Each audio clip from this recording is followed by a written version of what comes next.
Boa noite para todo mundo que está entrando. É muito legal que ter a participação de vocês. A gente está testando um formato novo, né? A gente vem já no Comitê de Cultura tendo conversas, né, com cineclube, clube de leitura, e hoje a gente vai testar um formato novo, que é uma palestra da Adriana, que gentilmente vai nos trazer o conhecimento dela. Não sei se aqui todo mundo conhece, nós somos o Grupo Mulheres do Brasil, um grupo suprapartidário que hoje conta com mais de 40 mil mulheres no Brasil e em vários países do mundo. E quem organizou essa palestra é o Comitê de Cultura, né? Eu sou uma das representantes e meu nome é Daniela, para quem não sabe, Daniela Conde.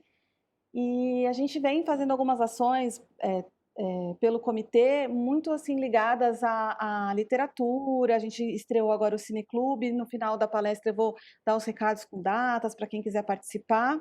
E agora a gente também vai ter esse grande presente que é conhecer um pouco da história da arte com esse recorte das pandemias, com todo esse conhecimento da Adriana, que eu vou pedir depois para ela também se apresentar antes de começar a apresentar o conteúdo, já contar qual, enfim, a experiência, o que ela puder nos contar para também contextualizar tudo que a gente vai ouvir aqui. Eu queria convidar quem ainda não conhece o grupo, as mulheres que ainda não conhecem o Grupo Mulheres do Brasil e queiram fazer parte. Eu vou colocar o site do grupo aqui no chat. Quem não faz parte ou já faz parte, quiser fazer parte do Comitê de Cultura também, por favor, só sinalizar aqui no chat que a gente entre em contato, tá bom? Isso, obrigada mais uma vez, Adriana, por estar aqui, por nos prestigiar, enfim, com todo o seu conhecimento. Todo seu o espaço. Eu sou curadora de arte, eu faço exposições de arte em galerias, museus, instituições. É chato a gente falar da gente, né? Eu faço há muitos anos já, aproximadamente 15 anos, uma grande exposição com beneficente, com mais de 100 artistas, com vendas de obras beneficentes, que são o lucro alocado para várias instituições, que é o Chapel Art Show, na Escola Americana Chapel School. Tem sempre um artista homenageado e mais de 100 artistas convidados que colaboram com a causa. Eu faço também exposições em museus, vários, já fiz no MAC, por exemplo, Museu de Arte de São Paulo, então, o Museu de Arte Contemporânea da USP, que fica ali no antigo prédio do Detran, na Caixa Cultural, em outras cidades, fora do Brasil também. Faço palestras, cursos. Bom, é basicamente isso. Eu queria falar hoje para vocês sobre a arte em tempos de pandemia. Eu queria dar uma abordagem não política, nem sociológica da arte em tempos de pandemia, né? Eu queria colocar mesmo as questões que os artistas sentiram e pelo que nós sabemos, né? Porque depende do período da história, não se tem tanta relevância, ou pelo menos tanta história do período artístico, do que aconteceu na época. Mas do século XIX e XX para cá já temos mais informações, né? É o seguinte, eu não sou médica, né? Como eu disse, eu sou curadora de arte, então a história da arte é uma questão que eu sempre estudei, mas não me cobrem, por favor, pela a coicidade médica, tá? Da questão, né? Das doenças, da pandemia, né? É uma abordagem da história da arte. Então, vamos lá. Bom, como nós estávamos dizendo, a história da arte é uma ferramenta muito poderosa para nos ajudar a pensar sobre o nosso tempo. E a cultura pode ser uma inspiração nesse processo, né? A arte nos fala do passado, do presente e pode nos dar caminhos para o futuro. Nós vamos conversar hoje sobre como a arte viu, passou e interpretou os momentos difíceis da história da humanidade. Mais importante, ela nos mostra que as catástrofes ajudaram as civilizações a sair das crises melhores. É estranho falar isso, né? Quando nós estamos no meio de uma crise. Bom, mas as guerras, as revoluções e as catástrofes como os vírus, as catástrofes naturais, são poderosos elementos de mudanças históricas. Nós vamos falar de algumas dessas mudanças. Há relatos que lá atrás, no ano 430 antes de Cristo, em Atenas, houve uma doença que atingiu 35% da população, que foi a peste ateniense. Pode ter sido uma febre tifoide, ou cólera, ou até peste bubônica, não se sabe. O Péricles morreu dessa doença. Atenas perdeu a primazia para Esparta na época, né? Eu não vou me alongar muito nessas, eu vou falar rapidamente de outras pestes na antiguidade, para nós nos focarmos principalmente na peste negra e na gripe espanhola, onde nós temos mais informações sobre arte. Outras pestes na antiguidade, por exemplo, a peste de Siracura, em 395 a.C., a peste antonina, em 166 a.C., e já depois de Cristo, a peste justiniana, ocorreu de 483 a 565 depois de Cristo. Nela morreu o imperador Justiniano, tá? Por isso ela se chama peste justiniana, inclusive, né? Bom, outras pestes ocorreram. No ano 590, uma peste terrível em Roma, diziam que vinda do Egito, morreu um papa, assumiu um outro papa, Gregório Magno, que foi um papa muito importante e tudo mais, né? Bom, mas vamos começar falando da peste negra ou peste bubônica, né? Ela surgiu em 1341 e dela nós temos mais informações, né? Ela tem estimativa de ter dizimado de 75 a 200 milhões de pessoas na Eurásia, Europa e Ásia. Lembrando que no século XIV não existiam estatísticas tão avançadas, né? 75 a 200 milhões é um número que vocês vão ouvir outros números também, mas considerando só a Europa. Esse número considera a Europa e Ásia. Bom, dizem que teve origem na Ásia e chegou à Europa pela Itália, através da Rota da Seda. Isso. De lá, a bactéria provavelmente foi transportada por pulgas dos ratos que viajavam em navios mercantes genoveses e espalhou-se pelo Mediterrâneo, atingindo o resto da Europa. Então, entrou por Gênova.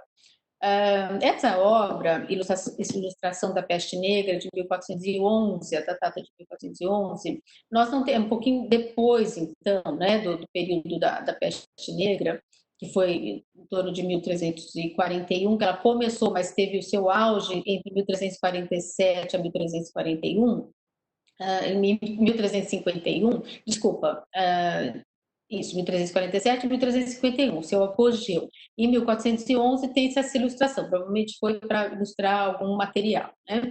Nós não temos muitos registros feitos na época, durante o período, porque não existia muito o conceito de autoria, de autor, né? Essa provavelmente foi uma gravura retratando os doentes com os bulbões que apareciam na pele, as feridas escuras que apareciam na pele, avermelhadas, depois elas iam se tornando mais escuras. Então, por isso, peste negra, né? Eles não sabiam o conceito de peste bubônica, né? Mas da transmissão das pulgas, dos ratos para as pessoas e tudo mais, né? Que picavam as pessoas. Então, eles chamavam de bubões essas feridas. Lá atrás vocês veem ou um padre, ou alguém, um padre ou um médico, um cientista, as coisas se misturavam ali sem saber o que fazer, né?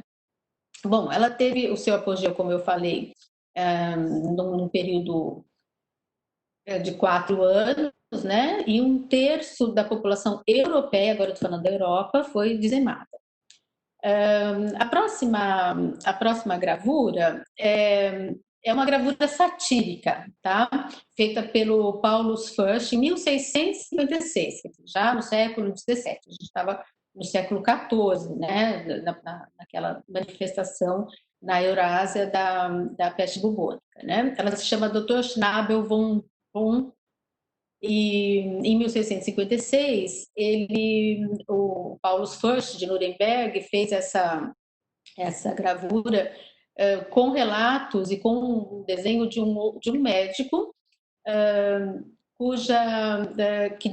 que relatou isso, tá?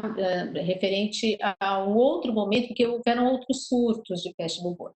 Então, a principal característica do traje de proteção, que era de couro de cabra, era um casaco longo, com calças, um chapéu e luvas, tudo de couro, e uma máscara bem ajustada com lentes de óculos que possuía um bico longo, esse bico com cerca de 15 centímetros de comprimento, cheio de ervas aromáticas. Porque eles pensavam que o bico era essencial para impedir a inalação dos miasmas, ou seja, um ar contaminado que viria diretamente do paciente. Como eu disse, eles não sabiam ainda que isso vinha das pulgas dos ratos, né, que picavam as pessoas, né? O autor acrescentou também essas luvas em formas de garra e esse bastão com uma ampulheta que tem essas asas de morcego, mas esses elementos são satíricos, isso não é realidade histórica, tá? Esses dois elementos. Bom, o homem medieval tinha um pensamento mágico, tudo que ele via, ele tentava entender à luz da religião. Ele tinha medo da ira divina e de não serem salvos após a morte. Então, a arte medieval é muito relacionada com a ideia de morte, né? Precisamos pensar em outro contexto. Na atualidade, a morte não era, pelo menos, não é tão trabalhada, né? Tão falada. Mas na época, isso era muito mais comum, morriam muito mais pessoas, morriam muito mais cedo também, né? E a separação entre religião e ciência só vem após o Renascimento. Então, havia um humor até que pesado na época com a morte também, né? Como não havia conhecimento científico, a praga era frequentemente vista através de lentes macabras e sombrias, quer dizer, a peste, as pragas, né? Que dizimavam populações. O tema da dança da morte é um exemplo disso. Nós vemos, às vezes, naquelas manifestações aqui, né, no nosso continente, no México e tal, sobre a dança da morte, mas isso já existia há muito tempo. Essa obra que aparece é um afresco chamado Dança da Morte, de Giacomo Borlone de Buxkis. Ela foi feita em 1485, retratando o período da peste bubônica, né, da peste negra. Ela fica em Clusone, na cidade de Clusone, na província de Clusone, na Lombardia. É um afresco, vocês podem ver que ele está destruído ali embaixo já, né, porque o afresco ele vai sendo consumido, né. Bom, ela fica em frente uma basílica, a Basílica de Santa Maria Assunta, uma basílica do século XVIII, mas ela fica em frente num oratório, no oratório de Discipline, que tem esse afresco na fachada, e o oratório é do século XV, né, de 1485. Ela retrata a morte triunfante, personificada por esse esqueleto vivo com um manto e uma coroa. Bom, aqui tem um detalhe, né, para vermos melhor. Ele fica, bom, aos pés dele, né, desse esqueleto, estão os corpos de um papa e um imperador, e ele fica em uma sepultura, esse esqueleto, em torno do qual figuras de um cardeal, um bispo, um rei e um filósofo estão oferecendo seus presentes, né? As pessoas faziam promessas para não serem pegas pela morte, né? Então isso era uma das manifestações, né? Isso foi retratado dessa forma um tempo depois, para mostrar que ninguém era imune, né? Bom, as pessoas também tem essa imagem que muita gente viu ultimamente pela internet e tal, elas faziam promessas e poucos, faziam procissões, até se autoflagelando, se chicoteando. Essa é uma imagem, é uma gravura também da pessoa se chicoteando e estava com uma máscara também numa procissão. Até o Papa Clemente VI saiu do castelo papal e se refugiou no interior, inclusive, mas ele era contra, ele proibia a prática dos flagelantes, né? Bom, os que sobreviveram na Europa promoveram o Renascimento. Se inicia um movimento humanístico que vai levar aos escritos do poeta Petrarca e de Giovanni Boccaccio. Vocês devem estar ouvindo bastante sobre o livro Decameron. Aqui tem uma capa do livro da época. Boccaccio, em seu livro Decameron, que ele escreveu entre 1348 e 1353, no período ali da peste negra, ele descreveu alguns sintomas e a etiqueta da doença, né? A obra inicialmente circulou em manuscritos diversos dentro dos ciclos de mercadores e burgueses da época, né? Depois sofreu várias modificações, né? Depois, mais para frente, o surgimento da imprensa auxiliou mais na difusão do livro. A obra é considerada um marco literário na ruptura entre a moral medieval, em que valorizava o amor espiritual, e o início do realismo. Quer dizer, rompeu, né, a moral medieval, que valorizava o amor espiritual, e se iniciou o realismo. O registro dos valores terrenos, que veio redundar no humanismo na literatura. Então, nele, não mais o divino, mas a natureza dita a conduta do homem. Então, isso é muito importante, né, para esse novo momento. Bom, mas a dimensão da peste negra fez dela um catalisador de transformações profundas em várias áreas da Europa medieval. Com a peste negra, a civilização medieval erodiu, começou a ruir o feudalismo, porque morrendo muitos servos, os que sobreviveram promoveram rebeliões camponesas. Imagino que era a Idade Média, a situação da higiene lá, né? Bom, a epidemia leva à percepção de ser a sociedade incapaz de avançar com a desigualdade social. A crise escancara essa desigualdade. As epidemias despertam o sentido da palavra sociedade, né? Alguns atribuem como a principal analogia a esse período a pintura O Triunfo da Morte de Peter Bruegel, posterior, de 1562, quer dizer, já no século XVI. Mas, quando vocês veem essa obra, que tem aparecido bastante, né, nas revistas, nos jornais e tudo mais, nas imagens na internet, ela mostra um retrato que Peter Bruegel fez. Peter Bruegel, o velho, que era um mestre renascentista flamengo, pintor renascentista flamengo, considerado mestre, porque ele tinha, né, os seus discípulos, fez em 1562, retratando a peste negra, de 1300 e pouco, né? Então, quase 2 séculos depois. Essa obra hoje está no Museu do Prado, em Madrid. Ele não dá para ver muitos detalhes, porque essas obras, né, dos pintores flamencos, renascentistas, já na Renascença, né, que foi depois do período medieval, onde ocorreu a peste negra, muitos detalhes, né? Então você vê ao fundo uma terra arrasada, incêndios. Em outro ponto da tela, você vê pessoas sendo executadas pelos esqueletos, um cenário de completa destruição. A arte holandesa fazia esse detalhe com muita maestria, né? Tem um exército de esqueletos que vem de uma forma inesperada, né? As pessoas, não sei se vocês veem ali no cantinho direito ali da tela, as pessoas jogando, vivendo ali num momento de lazer, uma mesa de jogo. Então isso pode mostrar que a morte pode chegar nos momentos mais inesperados, as pessoas são surpreendidas, né? Mas como nós sabemos do teor moralista, o moralizador da pintura, do Bruegel e dos outros pintores daquele período, daquela região dele, ele também está fazendo uma crítica ao vício do jogo. Então, outro detalhe, tem a figura de um monarca caído, um esqueleto segura pelas costas e outro esqueleto vestido com uma armadura vai diretamente para um tonel de moedas, ou seja, está mostrando ali a moral de quem morre perde completamente seus bens terrenos, né? E o esqueleto tem uma ampulheta na mão, com o tempo se encerrando, a areiazinha se encerrando ali, né? Mais do lado do esquerdo. Então, isso lembra a discussão atual sobre a questão material, né? Se interrompe ou não a quarentena, que vale mais, a vida ou, né, tudo aqui, né?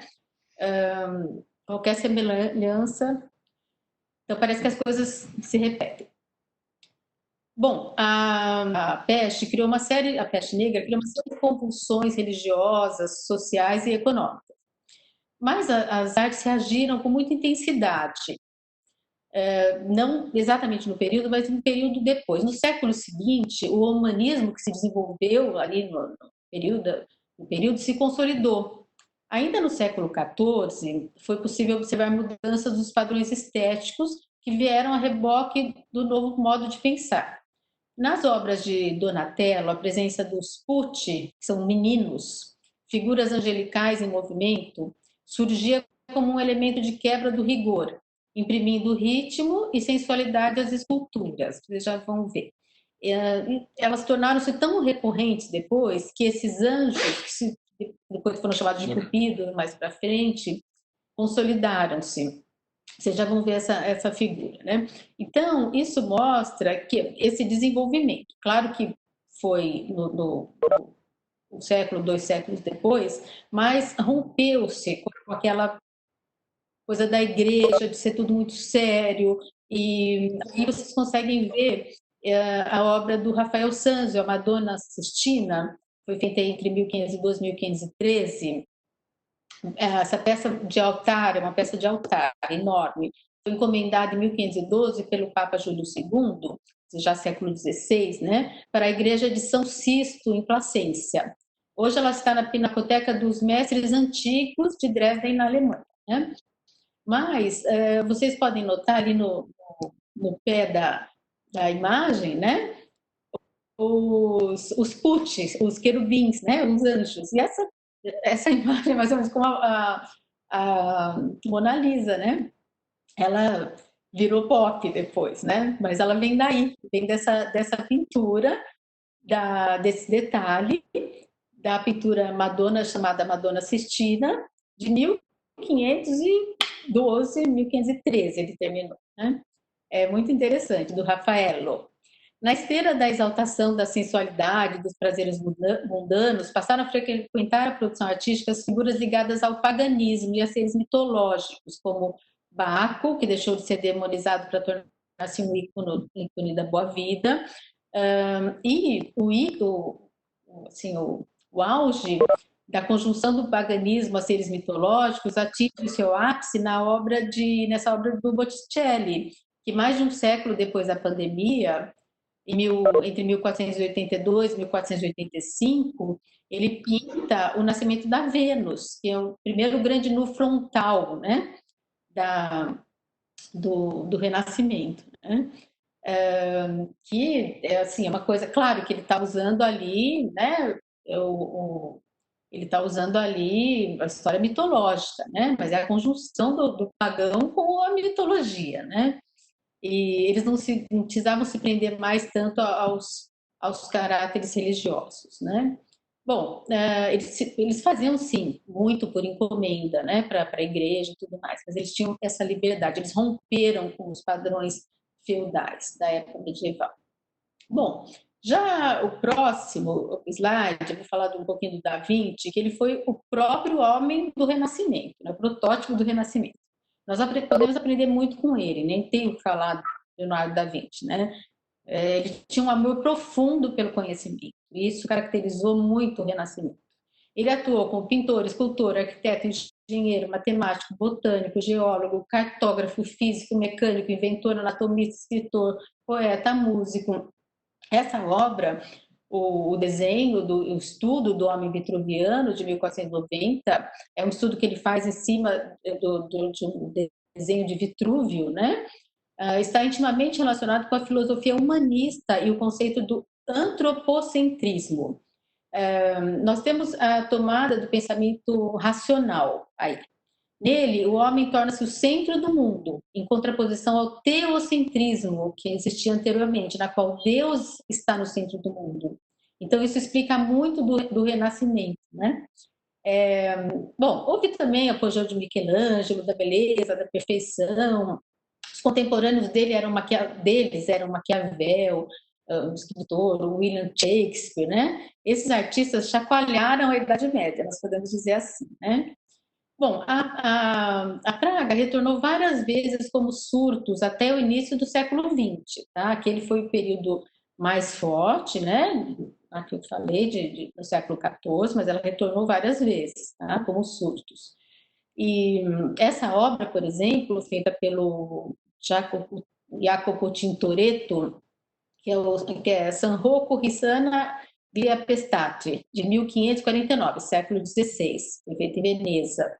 Ele pintou um grande painel a óleo de San Rocco, que é o santo padroeiro dos inválidos e protetor contra a peste. Então, vocês veem a riqueza dos detalhes, né, do Tintoretto aí. Uma outra obra do Tiziano, essa Pietà, de 1576, que ele pintou também em Veneza, ele tem já mais tons mais escuros, né? O Tiziano produz essa triste Pietà em seu último ano de vida.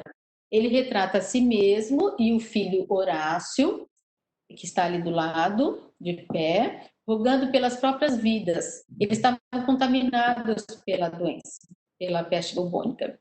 Infelizmente, ele não sobreviveu. O Tiziano foi uma das vítimas da peste, né? Bom, como nós falamos, a arte é uma ferramenta potente para nos ajudar a pensar sobre o nosso tempo, pensar criticamente e emocionalmente, e transformar em um objeto, pintura, poesia, algo que toque as pessoas, né? Para dar uma aliviada aqui, porque a gente viu muita morte, né? Então, qual é o papel da arte contemporânea? Né? Denunciar, nos ajudar a entender o mundo e dar voz às nossas emoções. No passado, essa questão do denunciar não era tão forte assim, apesar de existir também. Né? Então, hoje, o papel da arte contemporânea, além de denunciar, nos ajudar a entender o mundo, dar voz às nossas emoções, tem como objetivo nos lembrar de fatos difíceis e superados, e que hoje são ótimas histórias de exemplos de superação, e mais do que isso, exemplos de saltos na civilização. Né? Alguns artistas retomam exemplos de obras do passado e fazem releituras, né? Bom, não sei se vocês notaram, tem citado muito Einstein nas redes sociais, que é essa frase: a crise é a maior bênção que pode acontecer com as pessoas e países. É meio forte isso, né? Porque quando a gente está no meio de uma crise, a gente não acha que é uma bênção. Mas as grandes crises quebram resistências. O impossível torna-se possível.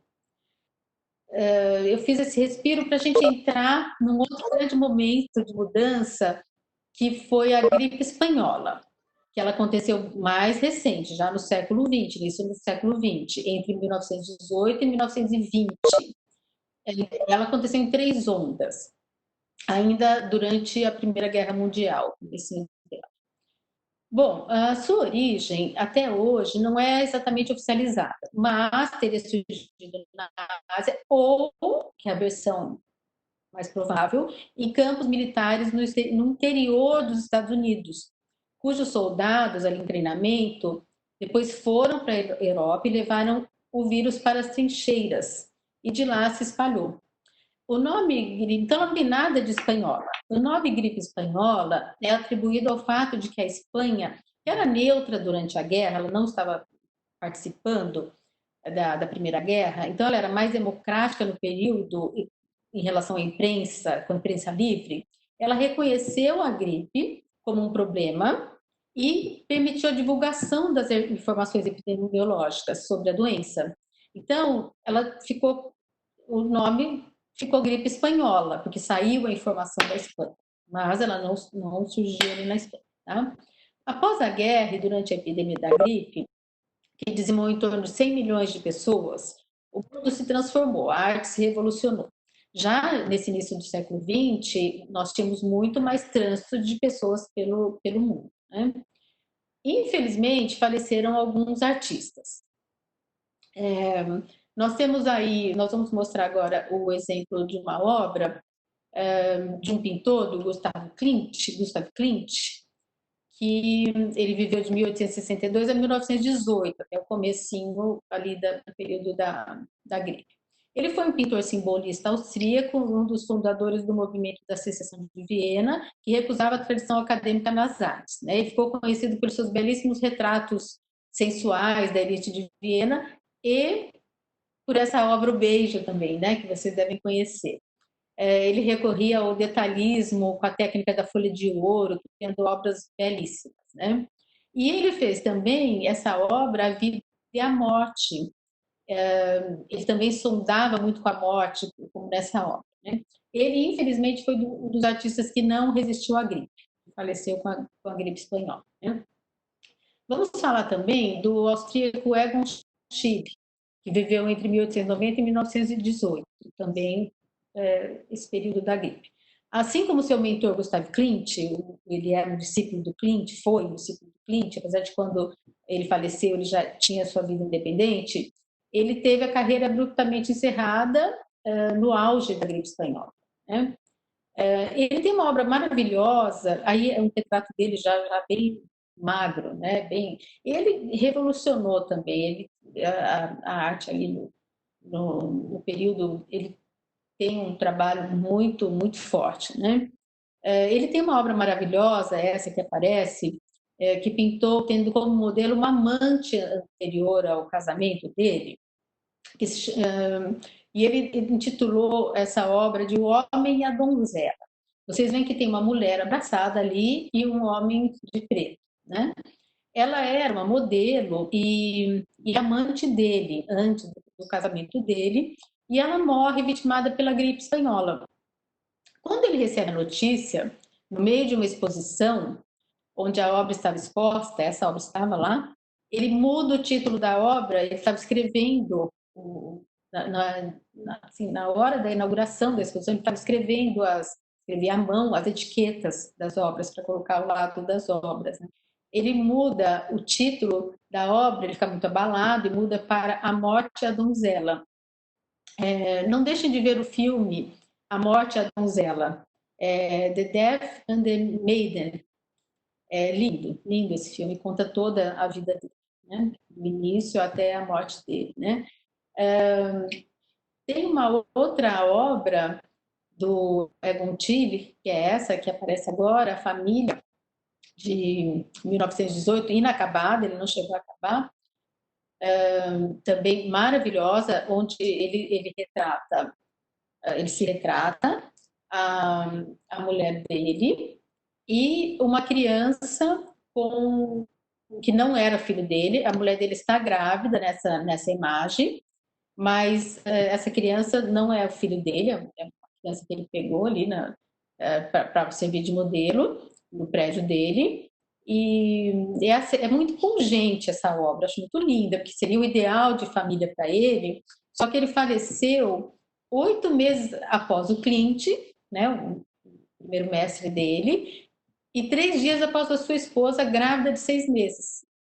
E um pouquinho antes ele produziu essa belíssima obra A Família. Então isso fica muito chocante, né? Muito marcante, né? O Egon Schiele fez um retrato cru e direto do período, né? Ele retratou também a sua esposa no leito de morte, né? A dificuldade dela de respirar. Ele fez assim, um retrato realmente bem característico do período, né? Bom, vocês sabem quem é o Munch, né? O Edvard Munch, que é aquele da obra O Grito, aquela, né? Que está gritando na ponte, né? O Munch, ele viveu de 1863 a 1944, ele é um sobrevivente da gripe espanhola.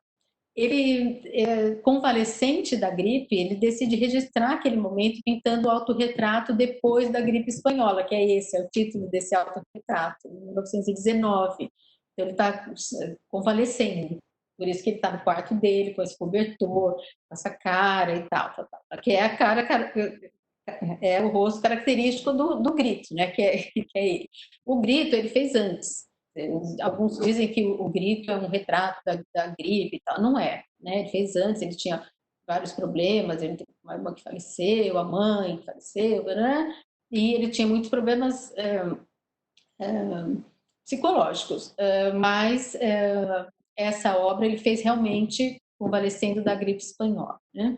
Então não vamos mostrar só os que faleceram. Ele se salvou, foi morrer só em 1944, né? Bom, os anos 20, logo após a epidemia, foram anos de intensa atividade das vanguardas artísticas. O surrealismo, o dadaísmo, todos esses ismos, né, ainda com raízes durante a Primeira Guerra, foram movimentos disruptivos de criação no século passado, né? Muitos artistas faleceram, mas sobreviveram muitos também que passaram por aquilo, viram aquilo e produziram obras extraordinárias. Monet, Matisse, Picasso, o Hopper. Não necessariamente produziram durante a gripe, porque muitos artistas ficam introspectivos, na época muito mais do que hoje até. Mas eles produziram obras extraordinárias em períodos posteriores, não necessariamente se referindo exatamente, colocando títulos ligados à gripe, até porque a gripe e a guerra, a Primeira Guerra, estavam muito juntas ali na cabeça deles, né, no sentimento deles, né? E viver um momento absolutamente fundamental para o artista, né? É o que provoca a sua combustão, né? Então, por exemplo, eu vou colocar aqui para vocês verem umas obras do Matisse, né? O Matisse, a partir de 1917, ele passava a maior parte dos invernos em Nice, na costa do Mediterrâneo. Ele costumava ficar no mesmo hotel, um edifício em estilo rococó, e essa obra, O Interior de Nice, é talvez a mais ambiciosa de uma série de imagens que o pintor criou no hotel em 1919, e usando o hotel como pano de fundo, tudo feito num estilo muito realista, ao qual ele retorna nessa época. Então, nós vamos ver que vários artistas retornam com uma temática muito realista. Bom, a varanda era um dos temas favoritos do artista, permitindo que ele vinculasse o espaço interno e externo, né? Aqui, a sua modelo favorita na época, a Antoniette, não só é o tema da pintura na parede, vocês veem que tem ali do lado esquerdo da tela uma pintura que é dela, mas é o ponto alto de vista da composição e da perspectiva, né, angular, que atrai toda a atenção para ela enquanto ela se senta na varanda de costas para o mar, né? Emoldurada por cortinas, que é esse ponto angular que leva para ela olha diretamente para o espectador, que também não era uma coisa, é uma coisa que nos chama atenção nessa tela, né? E é bem interessante, porque ele fez isso, né, naquele período um pouquinho depois, né? A próxima obra também dele, A Mulher com Guarda-Chuva Vermelho sentada no perfil, chama-se Mulher com Guarda-Chuva Vermelho sentada no perfil, entre parênteses, interior, é o nome da obra. Também fez entre 1919 e 1921, ele não deve ter acabado no momento, acabou depois, né? Também retrata essa mulher e isso lembra muito as imagens que circularam também nas redes agora, né, das pessoas na janela. As pessoas, eu mesma postei várias, as pessoas na janela, as pessoas tentando pegar um pouquinho de sol, as pessoas confinadas nas suas casas, nos seus apartamentos, nas varandas, né? E parece que as coisas se repetem também, né?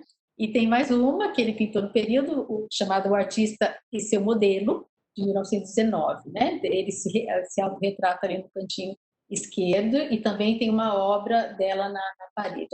Ali, como ela está nua, já está com a porta-balcão fechada. Bom, Picasso também, né, nesse período, um pouquinho depois da gripe espanhola, ele faz essa obra Three Musicians de 1900, em 1921. É muito interessante essa obra porque é o título dessa colagem com pintura dele que apresenta um arlequim, um Pierrot e um monge.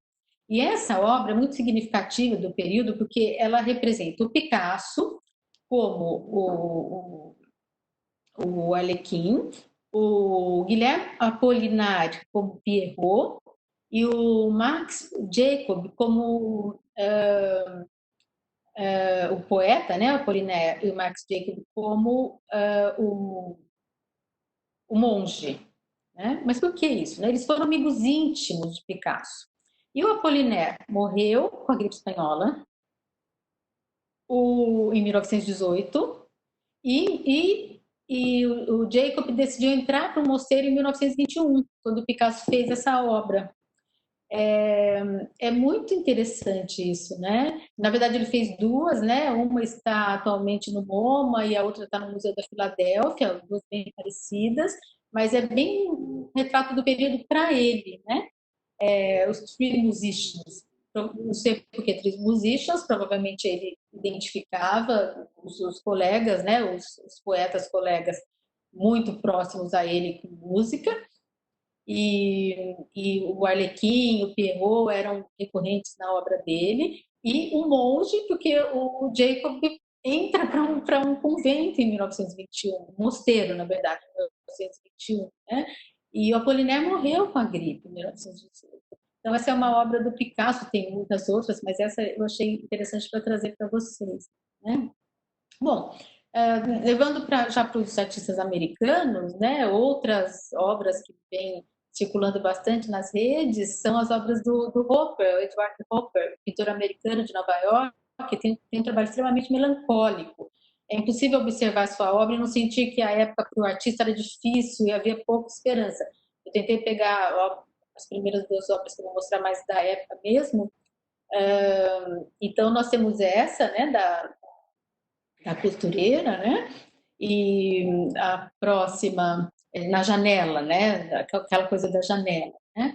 A próxima, essa moça também nua, olhando a janela, tentando pegar ali um pouquinho de luz, de sol, né? Também essa coisa da janela. E, e a próxima, que é uma muito emblemática dele, que ele fez depois, né?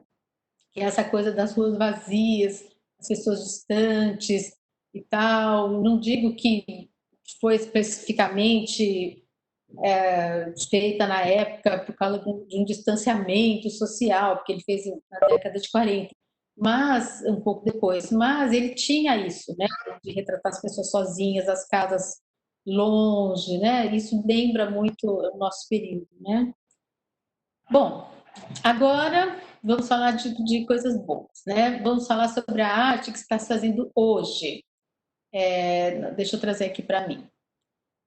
Durante a pandemia do Covid-19.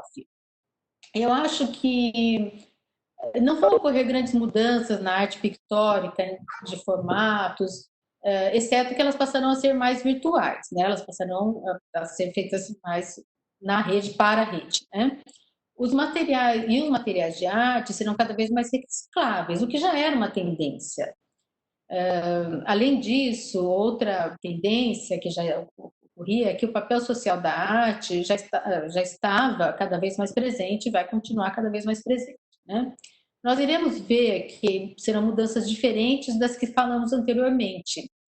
Hoje, muito mais potentes e engajadas. Os artistas anteriormente, não que não houvessem alguns movimentos de apoio à população e tal, mas eram muito menores do que hoje. Eles retratavam, do seu ponto de vista, o que estava acontecendo. Mas hoje nós temos muitos artistas engajados nos movimentos, né, de apoio à população, porque são poéticas urgentes dos nossos tempos. E isso já vinha acontecendo também, né? Se exacerbou agora. Assim como se exacerbaram várias outras coisas, né? O uso das redes para muitas coisas. Bom, eu vou dar um exemplo estrangeiro só e os outros brasileiros. A gente tem que mostrar mais a nossa arte, né? O artista Banksy, vocês devem ter ouvido falar, o Banksy, ele é um grafiteiro que não se mostra, né? Ninguém sabe quem ele é e tal, tal, tal. Foi aquele artista que, um leilão, deve fazer 6 meses, um ano, quando compraram a obra dele, que era a Menina com o Balão, a obra tinha um mecanismo atrás e a obra foi picotada no meio do leilão, né?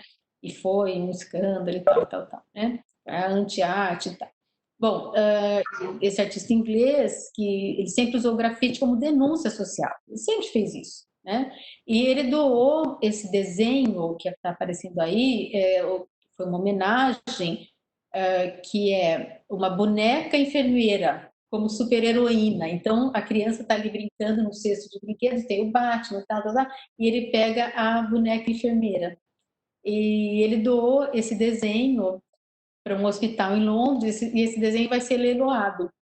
Deve ter sido já leiloado. Isso ele fez no começo da pandemia, quando estava aquele movimento de valorizar muito os médicos, enfermeiros e tal, né? Então, é um exemplo lindo. Aqui o detalhe da enfermeira dele, né?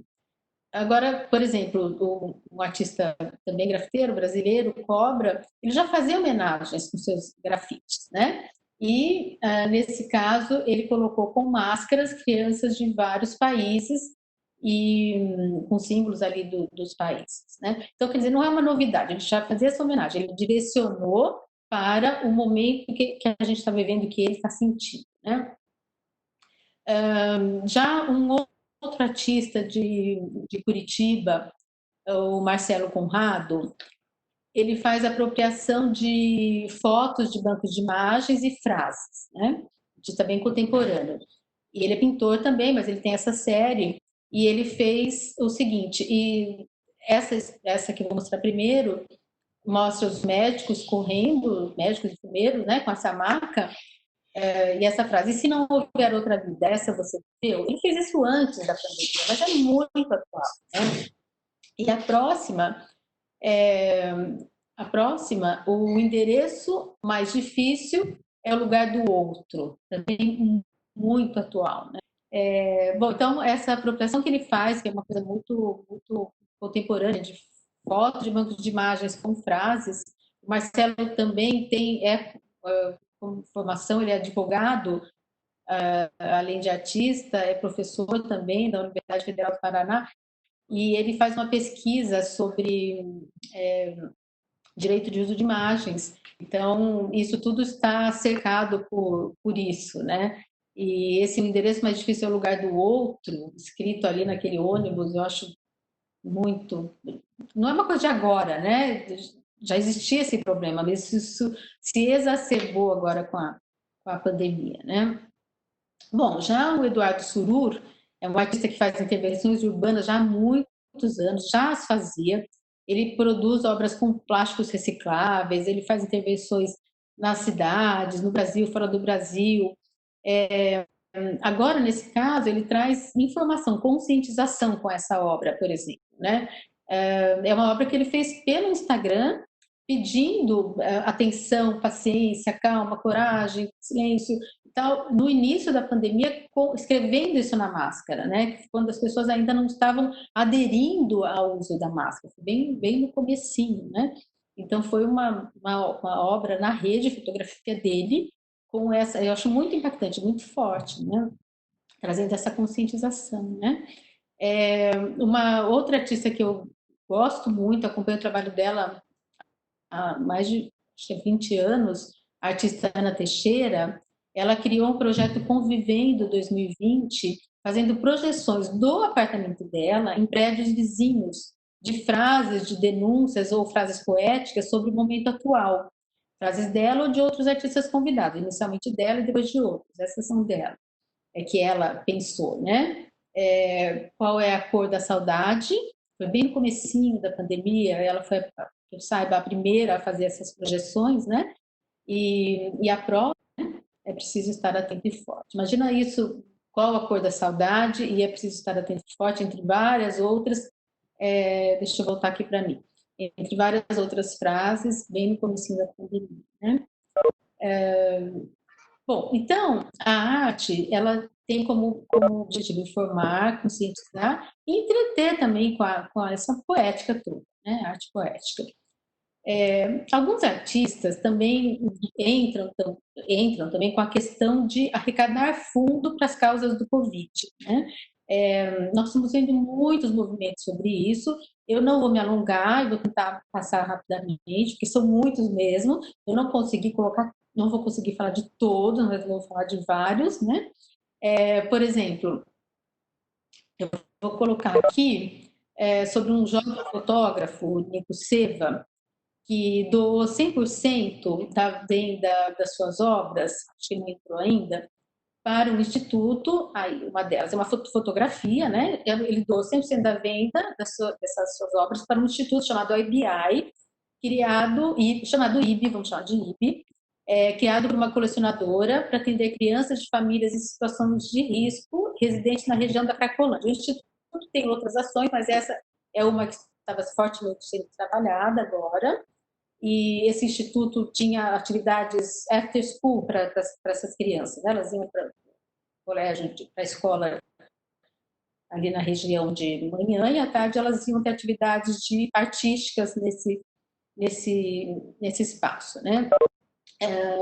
E o instituto apoia esse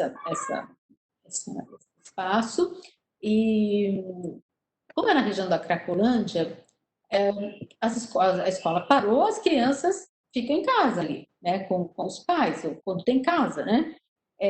E com essas ações de captação, ela conseguiu distribuir uma quantidade imensa de refeições e cestas básicas, primeiro para essas famílias, né, dessas crianças, e daí gás e tudo, né, máscaras e álcool gel e material de limpeza e tudo mais, e daí isso se estendeu ali para a região toda da Cracolândia. Essa colecionadora de arte encampou esse projeto com a ajuda de muitas pessoas e ainda arrecadando, né, financiamento para isso de outras pessoas. E esse jovem fotógrafo, Nico Seva, doou 100% da venda das suas obras, dessas duas obras, que foi um ensaio que ele fez na favela Jardim da Felicidade, há um ano e meio, dois atrás. Então, tudo está interligado, né? É muito, muito bonito isso, né? Bom, aqui, por exemplo, tem as fotos de um prédio que foi grafitado com a obra Operário da Tarsila do Amaral. O Tiago Mundano, que é um artista ativista, ele é TED Fellow, é palestrante no mundo todo sobre o seu engajamento social através da arte. Recentemente, ele criou obras com lama de Brumadinho, transformando a tinta como forma de protesto para chamar atenção para o assunto, para a tragédia de Brumadinho. Então, ele pintou uma empena desse prédio imenso, fazendo uma homenagem à obra de Tarsila do Amaral Operário. Isso foi antes da pandemia, um pouquinho antes. E ficou maravilhoso. Isso aqui tem um detalhe, né? Ele fez com os rostos dele a mesma disposição da obra Operários de Tarsila do Amaral e com uma mistura com a lama de Brumadinho. Então isso ele conseguiu chegar a um imenso de tons de tinta misturando com a lama. Então é uma homenagem maravilhosa e uma crítica social também, né? E ele, há muitos anos, eu estou contando essa história porque esses artistas, eles já têm esse viés, né? Há muitos anos ele criou o Pimp My Carroça para empoderar os catadores de lixo reciclável, que ele chama de verdadeiros recicladores do Brasil. Ele criou um programa onde os grafiteiros pintavam as carroças, empoderaram os catadores, isso tornou-se uma coisa grande, tem até fora do Brasil, ganhou muitos prêmios com isso e tal, e tudo sem fins lucrativos, um projeto social mesmo, né? Depois ele criou o aplicativo Cataqui, que é uma cooperativa dos catadores sem fins lucrativos nenhum, e ele tenta, inclusive, aprovar uma lei para regularizar a profissão dos catadores, né? Com salário para esses catadores, com um projeto de renda mínima, e isso já vinha acontecendo há muitos anos. Agora, né, com o Covid, ele fez campanhas imensas para arrecadação de uma refeição por dia para os catadores de famílias, e cestas básicas, álcool gel, máscaras, né? Essa troca uma máscara por um alimento, né? É um personagem dele com essa frase, né? Ele criou e divulgou, isso vocês talvez tenham visto nas redes, um kit sustentável de água e sabão com 2 garrafas PET para distribuição aos catadores e para a população carente em geral. Então, ele ensinou como fazer uma garrafa de refrigerante, qualquer coisa, com um furinho na tampa, põe água em uma e põe água com detergente na outra, para eles poderem lavar as mãos, né? E, bom, e fora campanha de vendas de obras dele, de outros artistas, com renda revertida para os catadores. Então, essa, por exemplo, Distanciamento Social Sempre Existiu, foi uma obra que ele criou e que foi vendida muito rapidamente, a renda totalmente revertida para os catadores. E foi acompanhando esses 4 meses de confinamento o que foi acontecendo. Denunciamento de desmatamento na Amazônia, fazendo com índios, não existe floresta em pé sem se a gente ficar sentado. Então, tudo isso é para mostrar que, além dos artistas, eu queria destacar que, nesse momento, o coletivo ganha força e o social importa mais do que nunca. Eu coloquei essa obra para mostrar também é do Eduardo Surura, aquele que apareceu com as máscaras, escrito calma e tal, tal. Ele fez também há muitos anos atrás, a Arte Salva. Mas uma coisa que eu queria destacar, primeiro, que a partir daqui, eu acho que a cultura da filantropia, do beneficente, do altruísmo, da empatia para com o outro, com o ser social, teve um ponto de virada no Brasil. Surgiram vários coletivos e ações de artistas e galerias com fins de apoiar a classe de artistas, e também beneficentes para populações mais vulneráveis. Eu vou depois deixar no final para vocês essa lista, mas tem, por exemplo, por exemplo, a Partilha, que é uma ação de galerias e seus artistas, onde se compra uma obra e recebe-se um valor em crédito para escolher uma outra obra, e parte do valor foi doado para instituições em São Paulo, Rio de Janeiro e Belo Horizonte. Teve a ação 300 Desenhos, que reuniu 300 artistas para apoiar as ações da CUFA Brasil, que é a Central Única das Favelas do Brasil, além de outras instituições. As pessoas faziam uma doação e a cada R$ 1.000 arrecadado, uma obra era sorteada. O Art Check de Sextou, que foi muito legal, o desafio entre artistas, onde 50% a 100% do valor das obras vendidas foi doado para projetos que auxiliam mulheres carentes com cestas básicas em comunidades apoiadas pela ONG Gerando Falcões. Projeto Horizontes, que foi a arte contra o Covid, com obras com valor reduzido sendo vendidas. O projeto 55 São Paulo Quarantine, que foi um projeto para incentivar a produção e venda de trabalhos de artistas durante e de acordo com as condições de quarentena. Então, elas tinham que ser compradas e enviadas digitalmente. Então, desenhos, gravuras digitais, arte sonora, vídeos, fotos, textos, poesias, e vinham com as instruções de montagem. E a pessoa, o comprador baixava, imprimia ou montava em casa. E parte foi doada ao fundo emergencial das pessoas trans afetadas pelo Covid, assistidos pela Casa Chama. O projeto Ali Arte Livre, que é uma escola de arte livre itinerante, que apoia jovens da cidade de Tiradentes.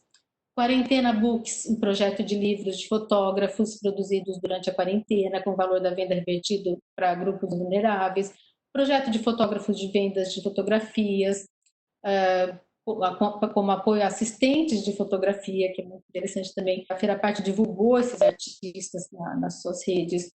Agora, super recente, lançou ontem, ou antes de ontem, a Arte Soul, que é uma plataforma de vendas para galerias pela internet, criou um clube de colecionadores, inicialmente, isso lançou há algumas semanas, onde 7 artistas brasileiros, com edições de 20 unidades da obra, cada obra adquirida, um valor será revertido para o Fundo Emergencial de Saúde. E ontem, acho, dia 27 antes de ontem, lançou o Arte da Quarentena, a primeira exposição virtual no Brasil, com mais de 600 trabalhos inéditos de artistas que produziram nesse período de quarentena, nos últimos 120 dias. E um percentual das vendas vai ser revertido para as 3 instituições. A ABART, que é a Associação Brasileira de Arte, o Projeto Horizontes, que eu já falei lá em cima, e o Instituto de Arte Contemporânea. Então, isso, assim, é incrível, né? Mais de 600 trabalhos inéditos, vendidos por galerias, de artistas que produziram nos últimos 120 dias. É um panorama assim, do que aconteceu. Isso é inédito na história da arte, né? Nunca se teve isso no passado. Bom, e iniciativas como o nosso Cineclube, promovido pelo Comitê de Cultura do Grupo Mulheres do Brasil, Aê. que já vai para sua 5ª edição e com arrecadação apoiará agora sua 5ª instituição, né? Já apoiou várias instituições. A Dani pode falar disso daqui a pouquinho. Bom, eu destaquei primeiro a importância que a cultura da filantropia deverá tomar. E agora, para finalizar, eu queria falar do segundo destaque, que é a relevância que a pesquisa vai tomar, a importância que se dará a ela, né? O avanço da ciência, do progresso científico, na palavra dos médicos, na crença do método científico. Eu sou voluntária de um Instituto de Apoio à Pesquisa do Câncer, o Projeto Cura. Mais do que nunca, é preciso de apoio. Eu acho que a presidente do Projeto Cura deve estar aqui. As pessoas continuam tendo câncer, estão sendo menos diagnosticadas nesse período de confinamento. Então, quem quiser e puder apoiar também o projeto Cura de pesquisa do câncer, de alguma forma, entre em contato. Vou deixar o link também aqui. Bom, o desafio vai ser como manter isso, como continuar valorizando tudo isso, né? A cultura da filantropia, como continuar valorizando também a pesquisa, a medicina, os profissionais e tudo mais, os professores, os catadores de rua que reciclam o nosso lixo não orgânico e que vão salvar ou pelo menos prorrogar a vida das futuras gerações na Terra, né? O governo e a sociedade precisam entender a importância desse momento para a arte e a cultura, para a nossa identidade e principalmente para a educação e a saúde.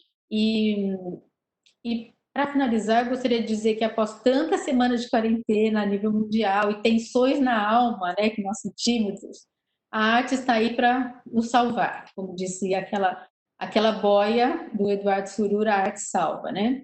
E está salvando, porque as portas dos museus vão se abrir o mais rápido possível, que nós possamos nos ver o mais breve possível e que não percamos essa essência, esse grande contexto de sociedade fraternal que nós estamos nos tornando. Enquanto isso, vamos ficar em casa, tá bom? Então era isso que eu queria contar para vocês sobre a história da arte e das pandemias, chegando até os dias atuais. Vamos ver o que vem pela frente. Eu quero agradecer mais uma vez, Adriana, pela generosidade de, enfim, de estar aqui apresentando todo esse conhecimento, dividindo com a gente. Eu acho que assim foram 3 partes, né? E todas riquíssimas. Também foi muito legal conhecer essas ações que estão sendo feitas, né? Assim, acho que um input artístico, mas também com essa questão social muito forte. Acho que isso é o futuro, né? Tanto que você falou do futuro também. Para todo mundo. Fiz igual o Jô agora, né? Um beijo.